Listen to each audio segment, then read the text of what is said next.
Семенів Марцинкевич, Антішин Богушевич.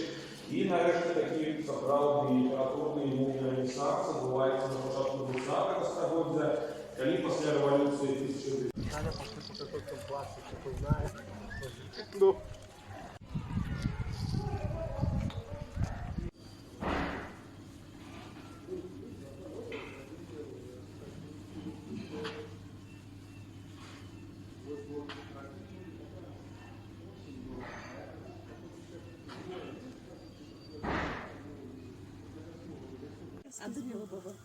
Ладно, пошлите туда потом. Ты видео. Видео? Ты что, коза, делай мне красивое фото, без живота, без этого.